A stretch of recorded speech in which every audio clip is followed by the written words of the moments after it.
I'll say this. I'm very glad that I can see systems now. Like, why I keep on repeating cycles. I used to say, like, I didn't want to date someone who just got divorced and was on their second marriage because they obviously haven't learned, right? And it's like me too. I have cycles. Why do I keep on doing the same thing? And why do I get myself in positions that I don't want to be, right?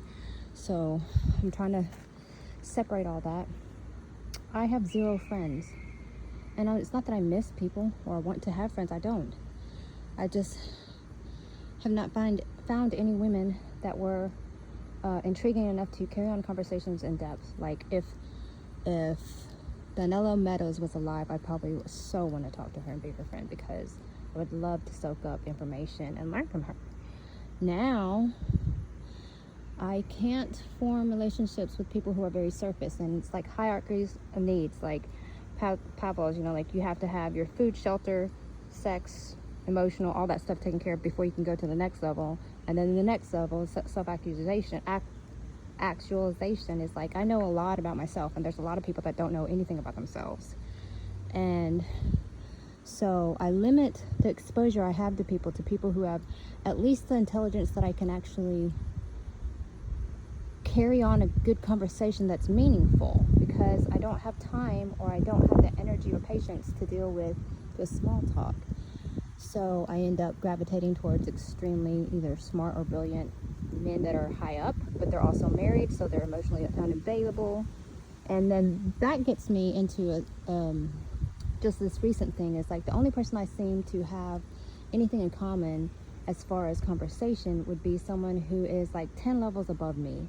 And he is someone that obviously married, happily married, I'm sure, whatever, but he seeks out validation through acting, which is puzzling, because I think, like, hey, if your relationship was at home was fulfilling, you wouldn't need that validation, right? Because I see that. He doesn't see that, but I'm trying to understand and take apart all these components to see if I'm seeing it correct myself, number one. Number two, and how can I change what I'm putting out there, the energy I'm putting out there, to attract what I need in my life. And that's someone who is actualized and doesn't need constant gratification or stimulation or validation. Someone who is self-actualized, because beyond the financial part, the financial constraints have me at a chokehold with my executive functioning right now. I admit that. But beyond that, emotionally, mentally, spiritually, energy-wise, I think I'm pretty grounded. And that what helps me keep grounded is constant walking and analyzing my brain and how it thinks and how I act and my behavior. Because we can say and do tons of stuff, but if we don't know why we're doing it, we're just going to repeat it, right? So the other day I was thinking, why am I continually in that power struggle with men? I'm always attracting powerful men who want to isolate me for conversation, which I prefer one-on-one. I hate group interaction. I absolutely abhor it, especially when the people are emotionally and mentally below me, because I feel like it's like school and I don't want to be there.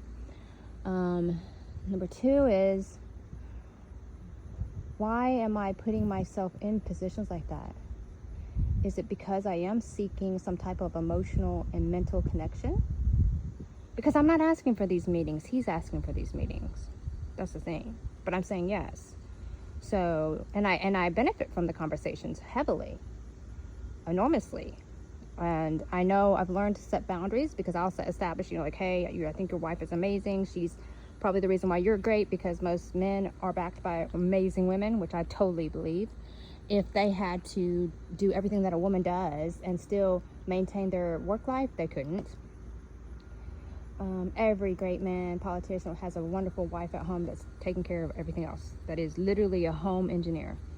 So, why am I in these scenarios when I know in my brain that is not what I want?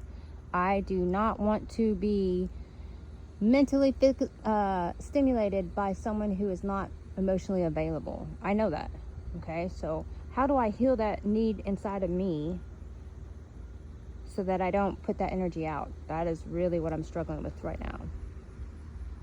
but at least I know. I mean, putting a name and a word and a identification to it helps tremendously, because it's challenging.